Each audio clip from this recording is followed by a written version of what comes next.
चलिए नेक्स्ट देखिए, halogen exchange के बाद आप पे आती है अब मार्कोनिकोव और एंटी मार्कोनिकोव रिएक्शन छठी। उसको आप किसके अंदर लाना चाहोगे, किसी के भी अंदर लेके आओ, उसमें आप अच्छे से देखोगे भी मार्कोनिकोव और एंटी मार्कोनिकोव में, ठीक है, कि क्या चीज़ होने वाली है। तो अब हम देखेंगे कि हेलो एल्केन और हेलो अरीन एल्कीन से कैसे बनेगा। तो ये आपकी छठी होगी, फ्रॉम एल्कीन, एल्कीन से कैसे बनेगा, ठीक है, फ्रॉम एल्कीन्स। और इसके अंदर सबसे पहले हम देखेंगे बाय HBr से रिएक्ट कराएंगे। देखो मार्कोनिकोव में HBr HCl दोनों चल लेता है, बट एंटी मार्कोनिकोव में जब आप पेरोक्साइड डालोगे तो HBr नहीं चल पाएगा, HCl ही चलता है, ठीक है। ये 11th की बातें हैं, छोड़ो अभी। तो फ्रॉम एल्किन सबसे पहले आप देखो Markovnikov rule, Markovnikov rule 11th का क्लियर कर लेंगे यहाँ। देखो मार्कोनिकोव रूल क्या होता है। मार्कोनिकोव रूल में देखो यहाँ पे ट्रिक लिख लो। मार्कोनिकोव रूल में क्या होगा कि कार्बन कार्बन जो डबल बॉन्ड होगा ना, ये दोनों एक जैसा नहीं होगा, एक में ज़्यादा हाइड्रोजन होंगे, एक में कम हाइड्रोजन होंगे, ठीक है।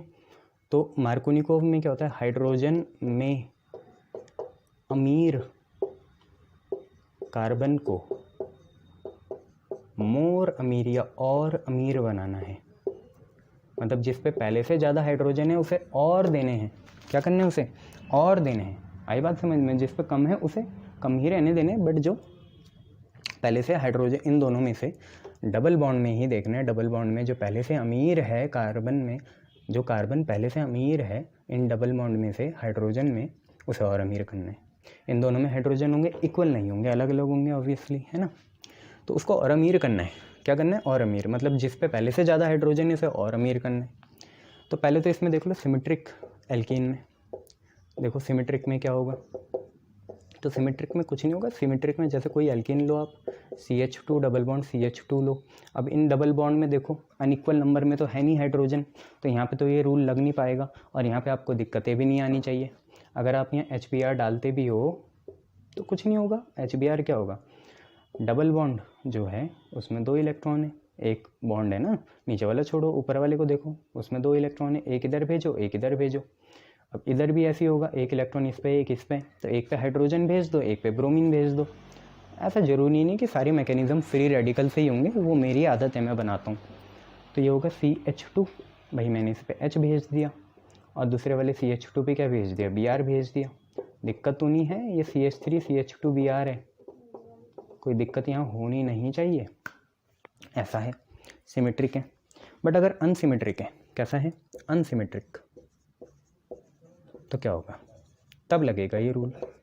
अनसिमेट्रिक जैसे प्रोपीन ले लो, CH3 CH double bond CH2, देख पा रहे हो आप, ये प्रोपीन ले लो, CH3 CH double bond CH2, HBr से रिएक्ट कराएंगे। भैया देखो मार्कोनिकोव ये बोलता है कि डबल बॉन्ड में, जैसे यहाँ डबल बॉन्ड है, इसमें पहले से जो अमीर है, इन दोनों में देखो पहले से हाइड्रोजन में अमीर कौन है, ये वाला है। देखो इस पे 2 हाइड्रोजन है, इस पे कितना हाइड्रोजन है, 1 है। तो पहले से जो अमीर है उसे और हाइड्रोजन देके अमीर बनाओ, अमीर को और अमीर बनाओ। तो यहाँ होगा क्या, यहाँ पे इस पे H आएगा और इस पे Br आएगा, ठीक है। H जाएगा इस पे, Br जाएगा इस पे। मार्कोनिकोव यही बोलता है जो कार्बन पहले से, डबल बॉन्ड का कार्बन जो पहले से हाइड्रोजन में अमीर है उसे और अमीर बनाना है। तो होगा क्या, देखो ये CH3 था, ये CH था और ये डबल बॉन्ड के साथ CH2 था ना, डबल बॉन्ड टूटेगा मैकेनिज्म के हिसाब से। अब सिंगल बॉन्ड है, 2 इलेक्ट्रॉन है, 2 इनमें भी इलेक्ट्रॉन है, बट आपको अमीर गरीब देखना है। तो यहाँ पे अमीर को और अमीर बनाना है। तो इन दोनों में हाइड्रोजन में पहले से अमीर कौन है, ये वाला है। इसे एक और हाइड्रोजन देंगे तो ये CH2 से क्या बन जाएगा, CH3 बन जाएगा, एक हाइड्रोजन और मिला। और वो गरीब था, उसे ब्रोमीन देना है, तो यहाँ पे Br आ जाएगा। आयुपैक आप खुद लिखें साहब, आयुपैक आप खुद लिखें, आयुपैक के बिना छोड़ना मत। आयुपैक आपको सब में खुद लिखना है, ठीक है, उसकी प्रैक्टिस भी हो जाएगी आपकी, ठीक है। समझ में आए ना, इन दोनों में अमीर जो है उसे और अमीर करना है। ये हो गया मार्कोनिकोव। पर सर यहाँ क्यों पढ़ रहे हैं, क्योंकि बेटा एल्कीन से ये क्या बने, इसमें ब्रोमो डेरिवेटिव आए ना, तो ये क्या है, ये दोनों हेलो एल्केन है, इसलिए यहाँ पे पढ़ा जा रहा है, क्योंकि ये दोनों ही क्या है, हेलो एल्केन है, ठीक है, गुड। चलिए मार्कोनिकोव के बाद आप आएंगे कौन, एंटी मार्कोनिकोव। इसके अंदर ही क्या देखेंगे, एंटी मार्कोनिकोव रूल। ये पेरोक्साइड के प्रेजेंस में होता है, हाइड्रोजन पेरोक्साइड नहीं चलेगी, बेंजोइल पेरोक्साइड, ठीक है, बेंजोइल परऑक्साइड लगानी पड़ेगी। इसमें क्या होता है, बहुत इजी है कि कार्बन कार्बन डबल बॉन्ड में जो कार्बन गरीब है, किसके टर्म्स में गरीब है, पैसों के टर्म में थोड़ी, हाइड्रोजन के टर्म्स में, ठीक है। तो कार्बन कार्बन डबल बॉन्ड में जो कार्बन हाइड्रोजन में गरीब है उसे अमीर बनाना है, उसे अमीर बनाना है। मतलब जिस पे कम हाइड्रोजन होंगे अब उसे देंगे हाइड्रोजन। पहले क्या कर रहे थे, जिस पे पहले से ही थे हाइड्रोजन उसे और दे रहे थे, यहाँ पे उल्टा करना है। तो यहाँ क्या होगा, एंटी मार्कोनिकोव देखो आपको सिमेट्रिक में तो आएगा नहीं समझ में, अनसिमेट्रिक में देख लो। सिमेट्रिक में तो दोनों बातें एक जैसी हो जाती है ना, मार्कोनिकोव एंटी मार्कोनिकोव की। अनसिमेट्रिक में देखो CH3 CH है, डबल बॉन्ड CH2 है। ज़रा ध्यान से देखना, HBr से रिएक्ट कराएंगे, होगा क्या, सिंपल सी बात है। इनमें से देखो आप, ये देखो गरीब कौन है, ये है हाइड्रोजन में, इस पर एक ही हाइड्रोजन है, उस पर 2 हैं, तो इस बार हाइड्रोजन इसे दे देने हैं भैया और ब्रोमीन इसे दे देने हैं, बस और कुछ नहीं। गरीब को अमीर बनाना है तो CH वाले को ही हाइड्रोजन देंगे, तो क्या बनेगा CH3, ठीक है। फिर है CH, ठीक है। अब CH पे एक हाइड्रोजन और आया तो ये CH2 हो गया, ठीक है। फिर सिंगल बॉन्ड आएगा क्योंकि बॉन्ड टूटा तभी तो चिपका, तो CH2 पे अब क्या आ जाएगा, Br आ जाएगा, ठीक है। ये नॉर्मल वाला है, वो कैसा वाला था, अगर आप ध्यान से देख पा रहे होंगे तो इधर इथाइल था, उधर वो था मिथाइल, तो वो सेक्स था, ये नॉर्मल है, ठीक है।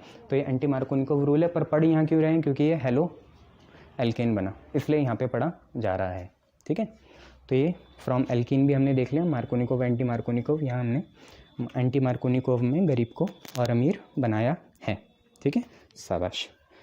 तो फाइनली ये आपके प्रिपरेशंस ख़त्म होते हुए, जी हाँ, प्रिपरेशन ख़त्म होते हुए अब इसके बाद हम यहाँ क्या पढ़ेंगे, तो हम यहाँ पे कुछ इम्पॉर्टेंट पॉली हेलोजन कंपाउंड्स पढ़ेंगे, मतलब जिनमें बहुत ज़्यादा हेलोजन कंपाउंड होते हैं उनको पढ़ेंगे। तो हेडिंग लगा देंगे some important poly halogen compounds, कुछ important poly halogen compound, some important, कुछ इम्पॉर्टेंट पॉली हेलोजन कंपाउंड्स, कुछ इम्पॉर्टेंट पॉली हेलोजन कंपाउंड्स हमें यहाँ समझने हैं। जैसे कि पहला आप क्या समझ पाओगे, DDT समझ पाओगे। DDT का देखो आयुपैक नेम तो बहुत बड़ा है, तो हम यहाँ जनरली उसके कैसे देखेंगे, कॉमन नेम देखेंगे। तो जैसे सबसे पहला इंपॉर्टेंट पॉली हेलोजन कंपाउंड है DDT। DDT क्या होता है, डाइक्लोरो डाइफिनाइल, ये तो बाई बोलते हैं ना अगर आयुपैक होता है। अगर आपकी क्यूरियोसिटी है तो इसका आप गूगल में आयुपैक नेम भी देख सकते हैं और लिख भी सकते हैं, डाइक्लोरो डाइफिनाइल ट्राइक्लोरो मीथेन। और ये हमने बनाया भी था, आप याद करो, क्लोरल से बनाया था। किससे बनाया था, क्लोरल से, याद आया आपने, 2 फिनॉल लिए थे, 2 फिनॉल लिए थे ना बच्चे, ऐसे OH और H, ये 2 लिए थे और क्लोरल लिया था। क्लोरल क्या होता है, CH3 CHO आपका क्या होता है, एसिटल्डिहाइड होता है, तीनों हाइड्रोजन की जगह 3 क्लोरीन आ गए, इनको फिर आपने रिएक्ट कराया था, ठीक है, वाटर निकाला था या जो भी निकाला था, तो आपका जो बना था फाइनली वो DDT था। बट वो हमारा आज एक्सप्रेशन ऑफ इंटरेस्ट नहीं है, आज हम ये देखना चाहते हैं DDT क्या चीज़ है, इंसेक्टिसाइड है, ठीक है, क्या है, इंसेक्टिसाइड। किसने बनाया DDT, तो मेनली कौन बनाता है, एक कंपनी है मोन्सेंटो, वो बनाती है। मोन्सेंटो वही कंपनी है जिसने वर्ल्ड वॉर 2 में टीयर गैस और मस्टर्ड गैस बनाई थी। क्या होता है सर टीयर गैस और मस्टर्ड गैस, टीयर गैस से आंसू निकलते होंगे, मस्टर्ड गैस से क्या निकलते होंगे, सरसों के दाने, नहीं, मस्टर्ड गैस से ब्लिस्टर्स पड़ जाते हैं, छाले, बहुत खतरनाक, नाजी लोग यूज़ करते थे, खतरनाक है।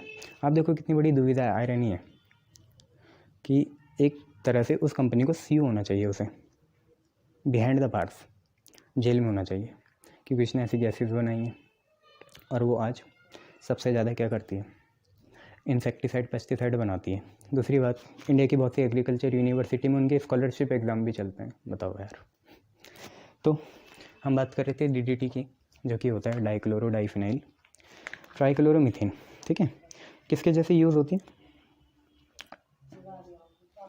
तो इसे यूज़ करते हैं as a insecticide earlier, use as insecticides earlier, insecticides को मारने वाले, कैसे, जो घर में होते नहीं, जो फसल में होते हैं उसमें, तो use as insecticides earlier, but now majorly banned, हमारी कंट्री में तो नहीं है बट बहुत जगह है, मेजरली बैंड USA में तो हो गई, जैसे इसको USA में बैंड कर दिया है, कब? 1953 में।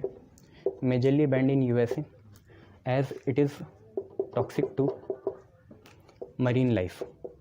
जो पानी जाता है ना मरीन में, उसमें घुल के ही जाता है ये, तो ये मरीन लाइफ के लिए क्या है? टॉक्सिक है, इसलिए इसे यहाँ पे बैन कर दिया था। क्या पढ़ा रहे हो सर ऑर्गेनिक में? क्या करें यार, पढ़ाना पड़ता है। अब ये आसानी से मेटाबोलाइज नहीं होती एनिमल्स में, बस इतना लिख लो, it can't be metabolise in animals easily. Animals में आसानी से मेटाबोलाइज नहीं होती है, इसलिए ये दिक्कत है। ठीक है, तो डीडीटी में हम इतना ही समझेंगे और कुछ नहीं है।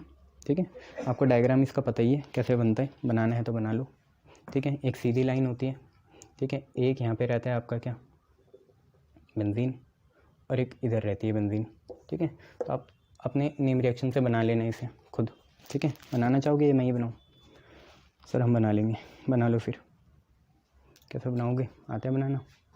इधर एक क्लोरीन रहती है, इधर एक कार्बन रहेगा, इधर एक क्लोरीन रहेगी, एक क्लोरीन रहेगी, तो ट्राइक्लोरो हो जाएगा। ये मीथेन की ब्रांच है। यहाँ पे क्लोरीन एक और हाइड्रोजन ऐसे रहते हैं, यहाँ पे भी क्लोरीन रहती है, बंद है। ठीक है, तो ये आपका डीडीटी होता है। इसके बाद आप देखेंगे क्लोरोफ्लोरोकार्बन्स, या जिन्हें फ्रियोन्स बोलते हैं, जिन्हें हम कोल्ड स्टोरेज, रेफ्रिजरेंट, इन सब चीज़ों में यूज़ करते हैं। ठीक है, ओजोन गैस के लिए हानिकारक होते हैं। तो हम देखेंगे क्या? क्लोरोफ्लोरोकार्बन्स, क्लोरोफ्लोरोकार्बन्स, ये हमारा नंबर 2 है। ठीक है, या जिन्हें हम फ्रियोन्स भी बोलते हैं या CFC बोलते हैं, क्लोरोफ्लोरोकार्बन। ठीक है, ये चीज़ें काफ़ी तरह होते हैं। ये CCl2F2 होता है, CCl2F2। ठीक है, और भी होते हैं CCl3F एक्सेट्रा, ऐसे होते हैं, बहुत सारे होते हैं। ठीक है, क्लोरोफ्लोरोकार्बन्स।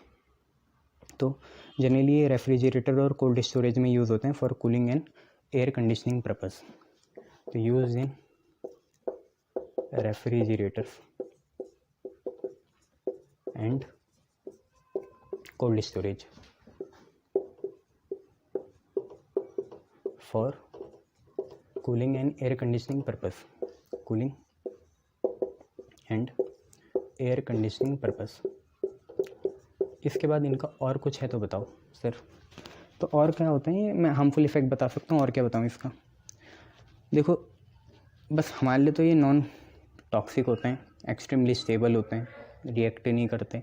ठीक है, कोरोसिव भी नहीं होते, बट ओजोन लेयर को नुकसान पहुँचाते हैं, तो आपको ये पता होना चाहिए। तो हमारे लिए तो ये कार्सिनोजेनिक नहीं है, बट ओजोन लेयर के लिए बहुत खतरनाक है, तो इनडायरेक्टली हमारे लिए है ही।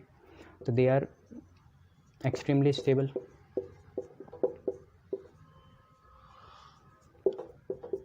Non toxic,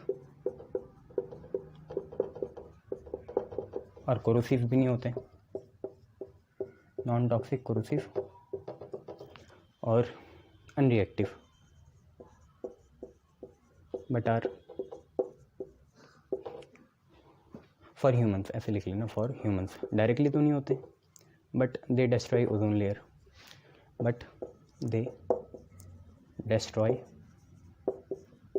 layer, ozone layer को डिस्ट्रॉय कर देते हैं।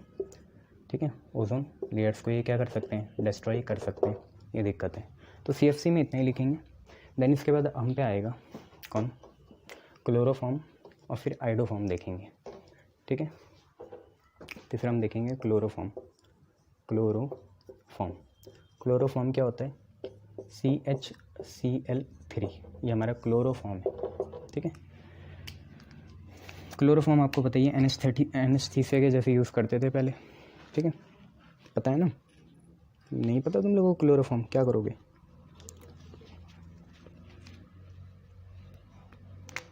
तो earlier used as anaesthesia because ये सेंट्रल नर्वस सिस्टम को डिप्रेस कर देता है, इतना सोचने नहीं देता, सुन पड़ जाता है वो। बट अब उसे रिप्लेस करते हैं ईथर से। ठीक है, हैलोथिन भी यूज़ करते हैं। तो earlier used as anaesthetic as it depresses central nervous system, but now is replaced by ether या हेलोथिन। या तो ईथर यूज़ करते हैं या कौन यूज़ करते हैं? हेलोथिन यूज़ कर लेते हैं। जो हमने पहले भी लिखा था। अच्छा, जैसे पिक्चरों में दिखाते हैं ना, वो क्लोरोफॉर्म किडनैपिंग के लिए यूज़ करते हैं, एकदम सुंघाया यूँ मर गए, ऐसे नहीं होता। 15-20 मिनट, लगभग 17 मिनट तो दिमाग को समझने में लगता है कि ऐसा कुछ असर हो भी रहा है। वो पिक्चरों में दिखाते हैं, ऐसा नहीं होता, मत करने जाना ऐसे, मार खाओगे, मोहल्ले वाले भगाएंगे तुम लोगों को, ठीक है। ऐसा नहीं होता, 15-17 मिनट तो सोचने में लग जाते हैं दिमाग को कि हमें कुछ असर हो रहा है, यह है, ठीक है। तो पिक्चरों में मत जाया करो, ठीक है। यह है इसका मेजर यूज़। तुझे आज क्या है, फ्रियोन्स बनाता है ये रेफ्रिजरेंट के लिए, और फ्रियोन्स का नाम है R22। तो it's major use, it's use ऐसे लिख लेते हैं मेजर, है ना। आप मेजर यूज़ लिख लेना। Today is production of R22 freons, R22 freons का production. Its major use today is production of R22 freons for refrigerator. इसे कभी भी हम ओपन बॉटल में नहीं रखते क्योंकि ये हार्मफुल गैस बनाते हैं फॉस्जीन, इसलिए dark coloured air tight bottle में रखा जाता है, ठीक है।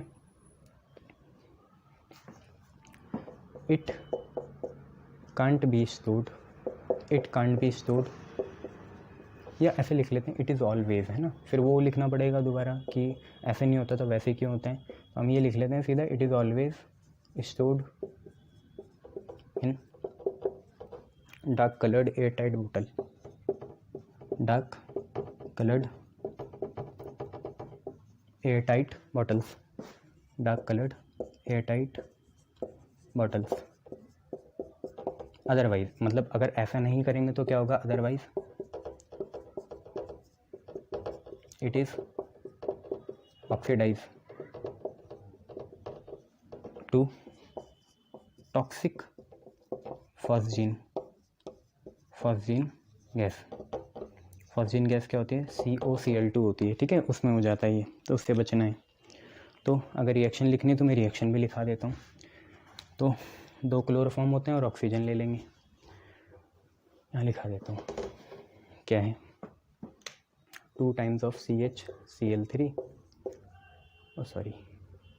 2 times of CHCl3 plus oxygen gives us COCl2, और बाकी बैलेंस करो। तो बाकी क्या बना दोगे, HCl बना लो, ठीक है। लाइट की प्रेजेंस में होता है ना ये, सनलाइट भी नहीं है, डार्क कलर में रखते हैं।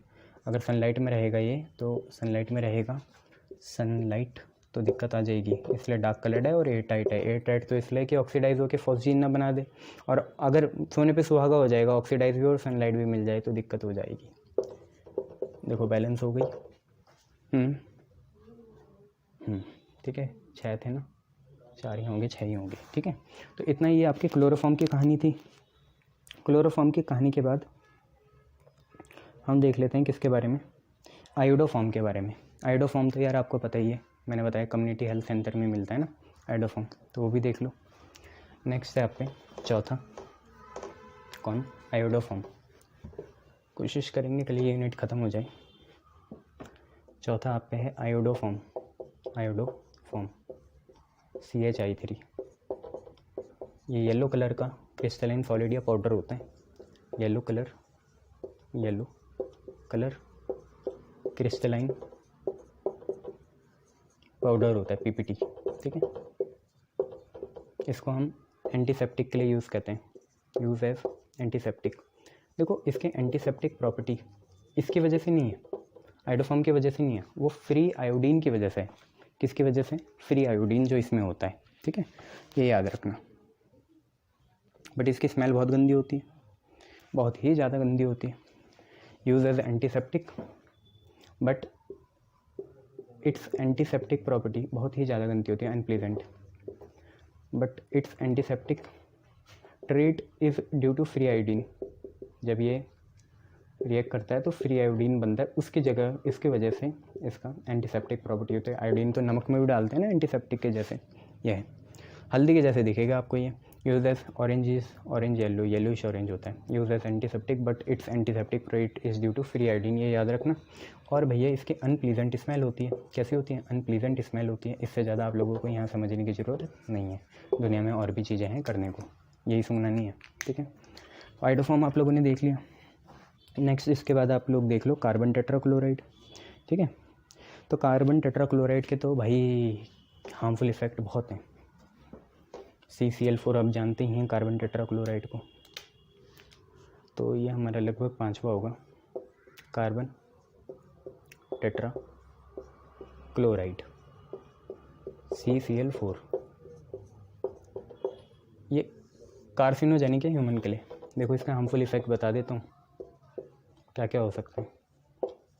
भैया डायरेक्ट आ गया ना तो कोर्निया जला सकते हैं आँखों का, पुतलियाँ जला लेगा।